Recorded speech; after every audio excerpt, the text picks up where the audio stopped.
1426 F Street, Sacramento, California.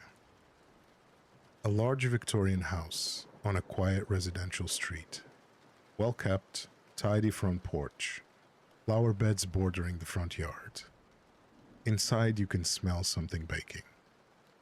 A woman in her 60s moves around the kitchen, small, soft-spoken, gray-haired. Like on many days like this one, she bakes cookies for her neighbors. She runs AA meetings out of her living room. She takes in people nobody else will take. The elderly, the mentally ill, the homeless. People who have fallen through every crack in the system. The community called her a saint. She buried 9 of them in that garden. To really understand what Dorothea Puente did, you first have to understand what she built. And what she built was a reputation. Dorothea Ellen Gray was born on January 9, 1929, in Redlands, California. Her childhood was one of the hardest kinds. Both parents were alcoholics.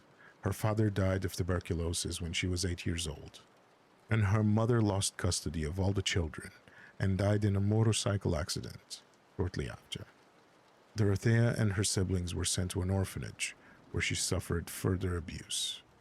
She grew up fast and she learned something very early, that survival required reinvention.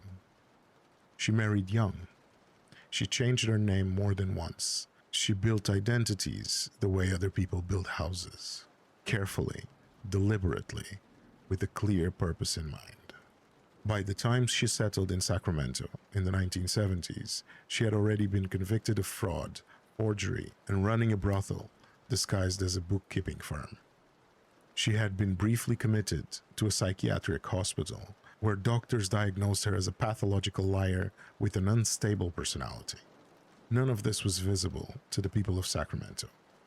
What they saw was a nice grandmotherly woman in her 50s, with graying hair and large glasses, wore vintage clothing, spoke warmly to everyone she met, and she ran Alcoholics Anonymous meetings out of her home. She helped homeless people sign up for Social Security benefits. She funded local charities, scholarships, and Spanish-language radio programs. She was a respected figure in the Sacramento Hispanic community. Her house became a boarding house at 1426 F Street, a large Victorian home that she kept clean and tidy and welcoming. She took in people that no one else wanted to take in. The elderly, the mentally disabled, people with addiction problems, people who had fallen through every crack in the system. They all called her a saint. What she really was a predator. And she had found a perfect hunting ground. Her crimes were not dramatic. They were not violent in the way we usually picture violence. There were no weapons, no struggles, no confrontations.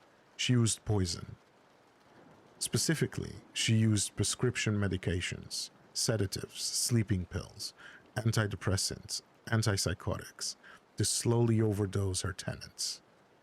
Many of them were already on medication for various conditions. She would get hold of their prescriptions, adjust the doses, mix in drugs they hadn't been given, and wait. A person who was already frail, already elderly, already dependent on others, would simply slip away, and it would look like a natural death. A quiet decline that had been coming for a while anyway. And then she would bury them in the backyard. But not before she had taken everything from them first. Every single victim followed the same pattern.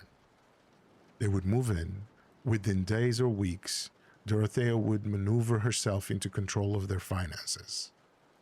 Usually by redirecting their Social Security checks to her address, forging their signatures, appointing herself as their representative payee. Once the money was flowing to her, the clock would start ticking. And then when they died, or when she decided it was time, she would keep cashing their checks for months afterward, writing letters to their family members pretending to be them, inventing stories about trips to Mexico, moves to other cities, or new starts elsewhere. The people she chose were perfect victims, in the most tragic sense of the phrase. They were people nobody was watching closely. Ruth Monroe was 61, in good health when she arrived, dead within 2 weeks of a codeine overdose. Everson Gilmouth was a 77-year-old retiree who had been writing love letters to Dorothea while she was in prison. He was waiting outside the gates when she was released, and he was dead within months. His body, sealed inside a wooden box she had commissioned, left by the side of the Sacramento River. Betty Mae Palmer was 78, and when her body was eventually found in the front yard, it had been partially dismembered. Her head, hands, and lower legs were never recovered. Some victims had people in their lives, but not enough. James Gallup's brother visited him every week for 6 weeks after he moved in. And then suddenly, Gallup was gone, and Dorothea told the doctor's office he had moved to Los Angeles. Leona Carpenter had been hospitalized already for an overdose before she came to live at the house. An overdose Dorothea had almost certainly caused, and she disappeared within weeks of being discharged. When Benjamin Fink's smell began drifting from his room, Dorothea told the other tenants that it was a sewer problem. 12 bags of cement were delivered to the house in the following week. One name that almost didn't make it to the list was Alvaro Montoya. He was 51, and he had a social worker, someone who was paid to notice when he was missing. When Montoya disappeared in August of 1988, the social worker kept pushing. Dorothea sent a man to call her, pretending to be Montoya's brother-in-law, claiming he had moved to Utah. The social worker didn't believe it. She said she was going to call the police. Dorothea sent a follow-up letter from the fictional brother-in-law, wrapped in a paper towel, to avoid leaving fingerprints. And it still wasn't enough. And that persistence from one social worker who refused to let it go is what finally broke the whole thing open.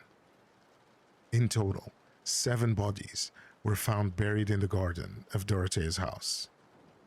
2 more victims were identified separately, 9 people in 6 years, poisoned, buried, and systematically erased from the paper trail of their own lives, while Dorothea collected their cheques and planted flowers over where they were buried.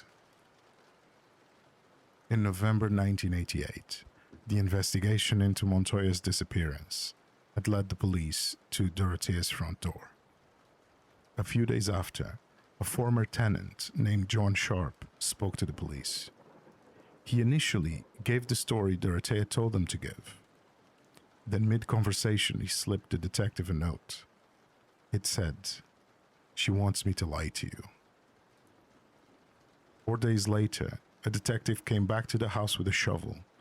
Dorothea gave him permission to dig in the areas that looked recently disturbed.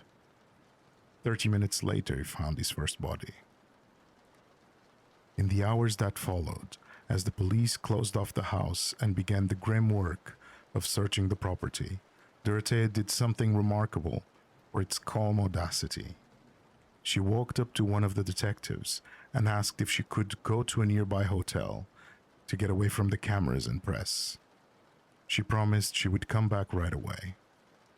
And he said yes, but she never came back. For 5 days, the police found body after body buried in her garden. 7 in total, with 2 more identified later. Dorothea Puente was traveling. She made it all the way to Los Angeles, and she stayed at a motel. She struck up a conversation with a man named Charles Wilgies at a local bar. He liked her. She seemed like a nice old lady. In the next morning, he saw her face on a CBS News broadcast.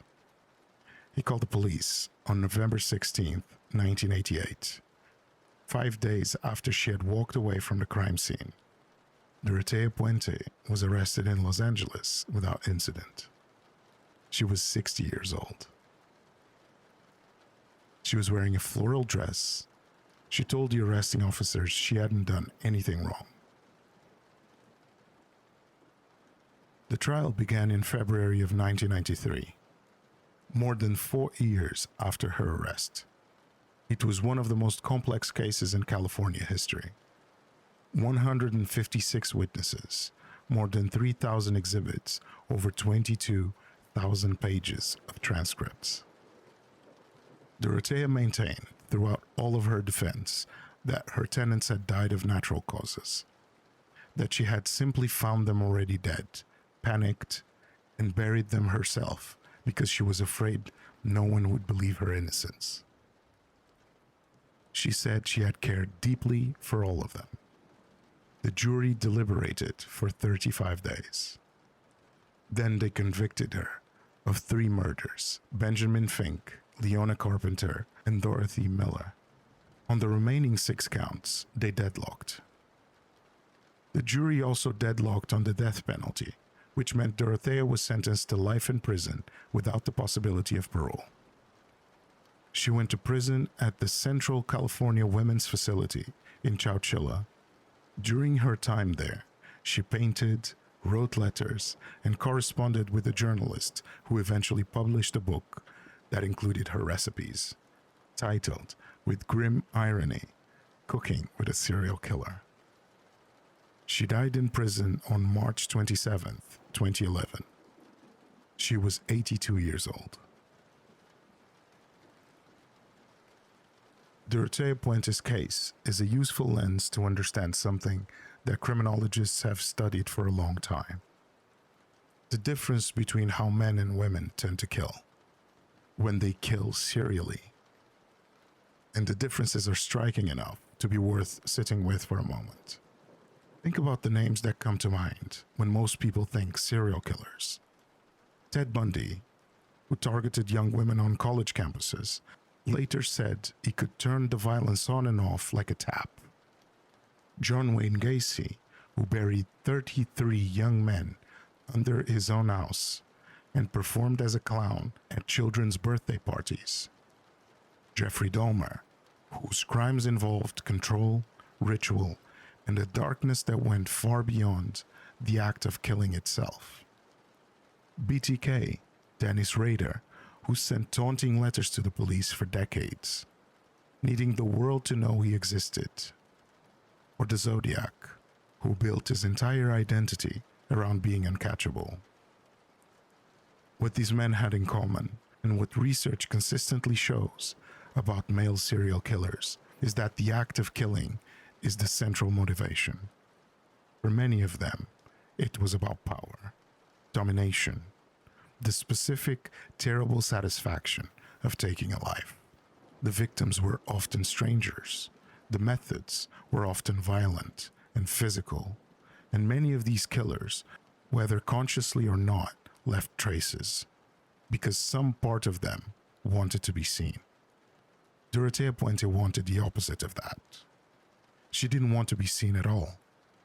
She didn't want drama, recognition, or a body count attached to her name. She wanted money. Quiet, steady, untraceable money. The deaths were not the point. They were just the most efficient way to keep the income flowing. That is what criminologists call an instrumental motive. The killing is a tool, not a goal. This is the pattern that research shows most clearly among female serial killers, where male killers tend toward what is called expressive violence, driven by emotion, fantasy, or the need of power. Female killers tend to be patient, calculating, and financially or practically motivated. They kill people in their immediate circle. They use methods that don't require physical strength or that mimic natural death. And they rely heavily on the trust and access that comes from being a caregiver. Poison has been the weapon of choice for female killers throughout all of recorded history, so consistently that it has its own dark nickname in criminology: the Black Widow.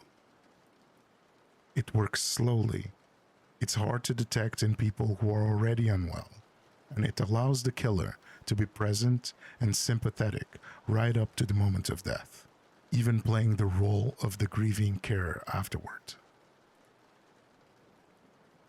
And then there is the question of who notices. The men whose names we know best left bodies in ways that were hard to ignore. Bundy's victims were found in the wilderness. Dahmer's neighbors called about the smell. Gacy's victims were found in a crawl space during a police search. The crimes announced themselves eventually, one way or another. Dorothea's crimes might have never been found if it weren't for one social worker who refused to stop asking questions about the 51-year-old man with a development disability. Every other disappearance had been explained away. Every other death had been attributed to natural causes. She had killed 9 people over 6 years in a residential neighborhood in a mid-sized American city. And the only reason any of it came to light was that one victim had someone in his corner who wouldn't let it go. That is maybe the most chilling part about this story. Not the bodies in the garden, not the forged letters or the cement bags or the flower beds planted over graves. It's the question of how many people, like Dorothea Puente, were never caught. How many quiet, careful, instrumental killers worked inside the invisible population. The elderly, the mentally ill, the homeless, the forgotten. And were simply never looked for, because nobody thought to look. The killers who made the headlines are the ones who couldn't stay quiet, the ones who left evidence, the ones who escalated, who needed recognition. The dangerous ones are the ones who didn't need any of that. Dorothea baked cookies for her neighbors. She funded scholarships. She smiled at everyone she's met. And she was one of the most prolific killers California has ever seen. Sleep well. Good night.